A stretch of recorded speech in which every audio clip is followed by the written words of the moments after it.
आप देख रहे हैं देश लाइव, देश की आवाज। आदाब, नमस्कार, सत श्री अकाल। देश लाइव में आपका स्वागत है। मैं हूं सहल कुरैशी। अचानक रात तकरीबन 11:30 बजे मुस्लिम प्रतिनिधि मंडल गृह मंत्री अमित शाह से मिलने पहुंचता है। लेट नाइट, काफी देर रात हो चुकी थी, 11-11:30 बजे थे रात के। और सीधी बात है, जब गृह मंत्री के घर से जब वो तमाम मुसलमानों का प्रतिनिधि मंडल निकला तो सबकी निगाहें उस पर थी कि आखिरकार क्या हुआ होगा, क्या बातचीत हुई होगी।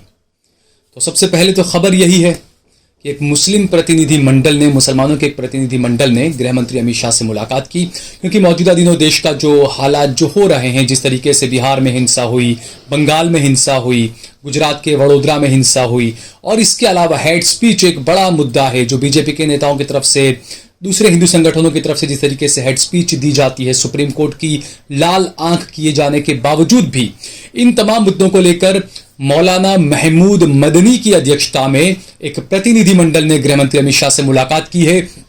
क्या कुछ रहा इस मुलाकात में, क्या कुछ बातें हुई, क्या कुछ कहा अमित शाह ने, ये तमाम बातें, ये सारी बातें हम आपको आगे तफसील से, विस्तार से बताएंगे। लेकिन उससे पहले अगर आपने हमारा चैनल देश लाइव सब्सक्राइब न किया हो तो हमारे चैनल को जरूर सब्सक्राइब कर लीजिए।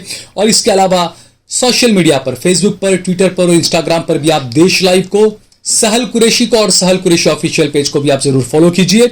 और इसके अलावा हम बार बार कहते हैं, हम आपसे ये अपील करते हैं कि आप हमारा ज्यादा से ज्यादा सहयोग करें। हमें संसाधनों की जरूरत रहती है ताकि हम जो खबरें आप तक नहीं पहुंचती है, जो मजलूमों की आवाज आप तक नहीं पहुंचती है, उन आवाजों को हम आप तक पहुंचाएं। उसके लिए हम पूरी कोशिश में लगे रहते हैं और उसके लिए हमें आपके सहयोग की जरूरत है। हम अपना पेटीएम और गूगल नंबर भी आपको दे रहे हैं, आप हमारा ज्यादा से ज्यादा सहयोग करें। इसके अलावा ज्वाइन बटन भी आप जरूर दबाकर हमारा सहयोग करें।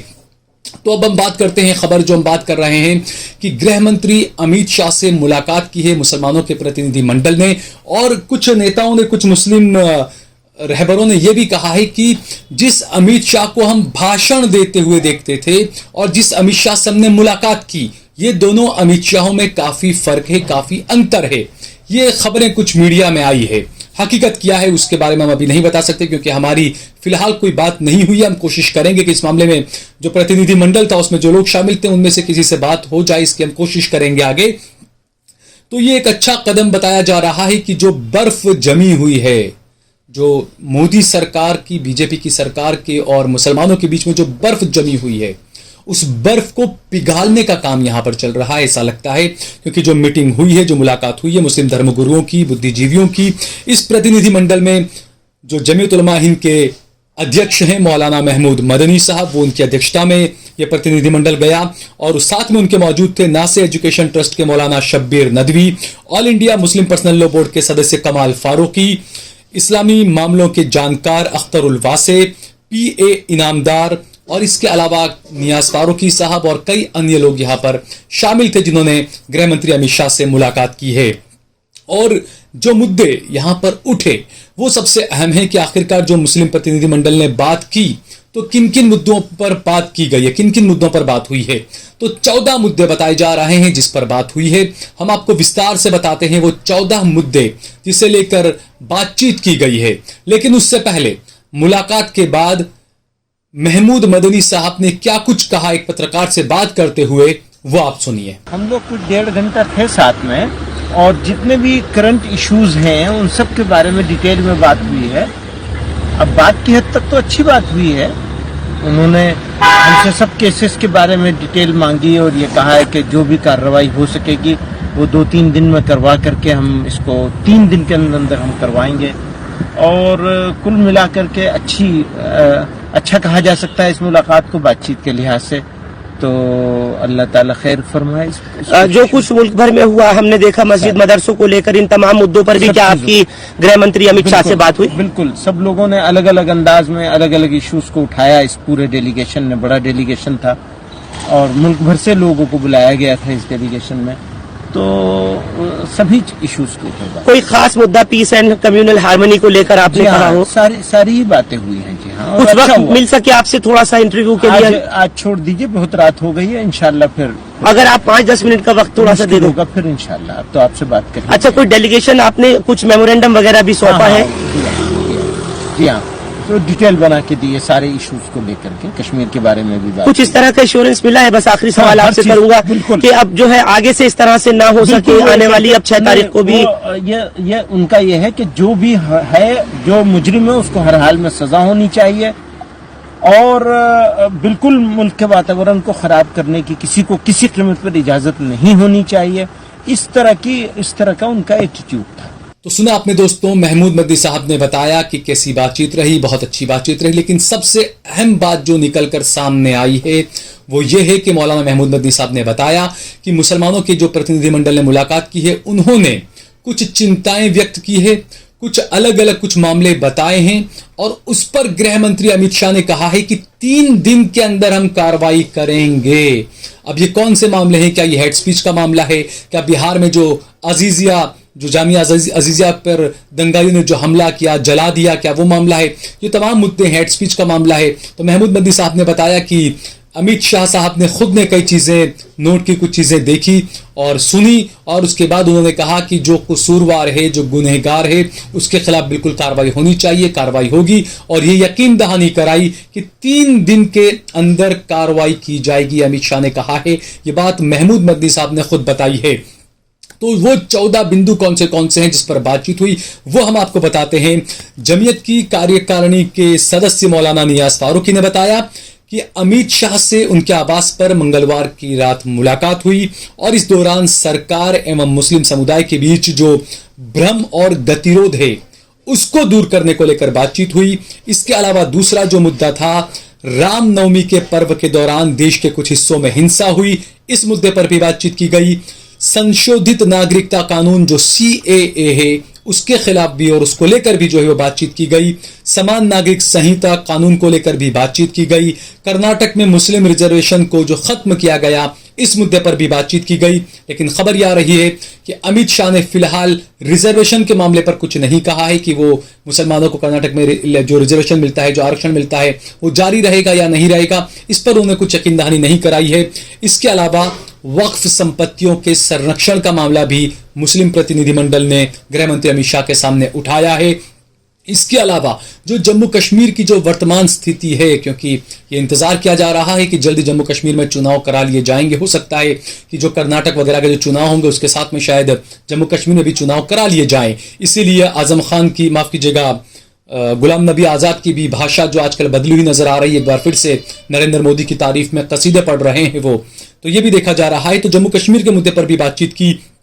इसके अलावा एक अहम मुद्दा ये कि एक मीडिया के बड़े हिस्से के अंदर इस्लाम के खिलाफ और मुसलमानों के खिलाफ जो दुष्प्रचार किया जा रहा है, इस मुद्दे पर भी बातचीत हुई। तो ये वो 14 बिंदु हैं जिन पर जो मुस्लिम प्रतिनिधिमंडल है उसने अमित शाह से मुलाकात की, बातचीत की।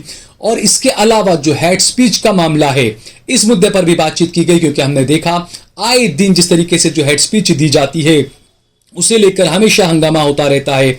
और 16 मुस्लिम बुद्धिजीवियों ने यह मुलाकात की है और इस्लामोफोबिया और भीड़ द्वारा पीट पीट कर मार डालने वाले जो मॉब लिंचिंग की घटनाएं होती है, कुल मिलाकर ये जो था 16 प्रतिनिधि का जो मंडल था, 16 मुस्लिम बुद्धिजीवियों का जो प्रतिनिधि मंडल था, उन्होंने मुलाकात की है और गृहमंत्री अमित शाह से इस्लामोफोबिया के बारे में भी बातचीत की। उसके अलावा जो भीड़ द्वारा पीट पीट कर जो मुसलमानों को मारा जाता है, जो मॉब लिंचिंग की जाती है, उसके बारे में भी बातचीत की। और खासकर जिस तरीके से नासिर और जुनैद राजस्थान के 2 मुसलमान नौजवान लड़के थे, भरतपुर के दोनों रहने वाले थे, हरियाणा के अंदर इनको जिंदा जला दिया गया था, इस मामले में भी बातचीत की गई। और हेड स्पीच का जो मामला है मौजूदा दिनों में खास बात यह है कि यहां पर जो मुस्लिम प्रतिनिधि मंडल है उन्होंने गृह मंत्री अमित शाह से यह भी कहा कि जो बीजेपी के नेता हैं उनकी तरफ से जो हेड स्पीच आती है मुसलमानों के खिलाफ और इस्लाम के खिलाफ जो बयानात आते हैं उस पर बीजेपी के बड़े नेताओं की खामोशी जो है वो काफी अखरती है।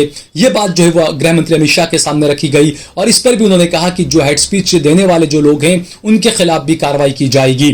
तो ऐसे में सवाल ये उठता है कि कर्नाटका में इलेक्शन है, चुनाव है और वहां पर बड़ा मुस्लिम वोट भी है और वहां पर वहां के जो सबसे बड़े बीजेपी का जो चेहरा है वो टी राजा वहां पर चुनाव प्रचार कर रहे हैं काफी।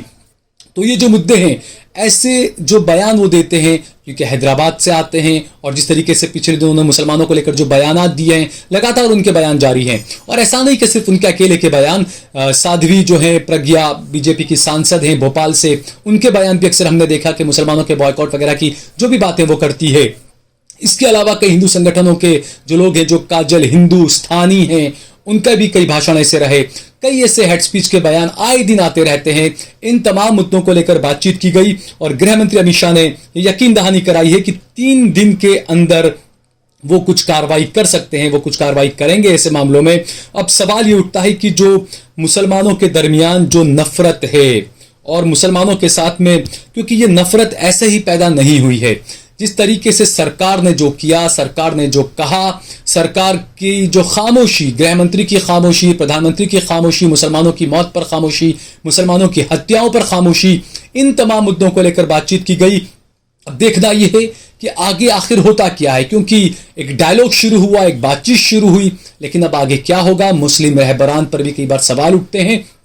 तो ऐसे में अमित शाह से की गई ये मुलाकात काफी अहम मानी जा रही है, क्योंकि मौजूदा दौर में जो हालात चल रहे हैं, मुल्क के जो हालात हो रहे हैं, ऐसे में सभी की निगाहें टिकी हुई है कि जो मुस्लिम प्रतिनिधिमंडल ने मुलाकात की है और अमित शाह ने जो 3 दिन का वक्त दिया है कि हाँ 3 दिन में कार्रवाई करेंगे, तब अगले 3 दिनों में क्या होता है, क्या कार्रवाइयां होती है, ये देखने वाली बात होगी।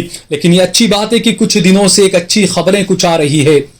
जैसे पहले हेड स्पीच करने वालों के खिलाफ एफआईआर दर्ज नहीं होती थी, अब काजल हिंदुस्तानी के खिलाफ एफआईआर दर्ज की गई। सरकार का अच्छा कदम इसे कहा जाए।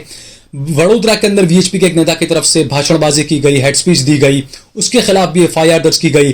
भले ही उसको 2 दिन बाद छोड़ दिया गया हो, जमानत मिल गई हो, हम इसका विरोध करते हैं उसकी जमानत का, लेकिन कम से कम एफआईआर दर्ज हुई एक बड़ी बात है। काजल हिंदुस्तानी पर एफआईआर दर्ज हुई एक बड़ी बात है।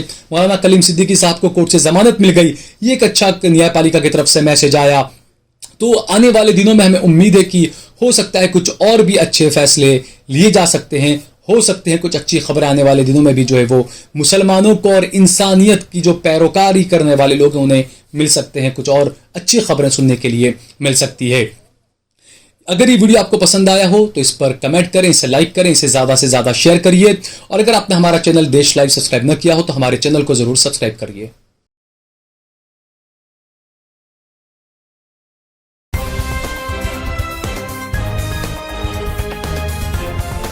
देश और दुनिया की तमाम छोटी और बड़ी खबरों के लिए हमारे चैनल को सब्सक्राइब करना न भूलें और बेल का बटन जरूर दबाएं।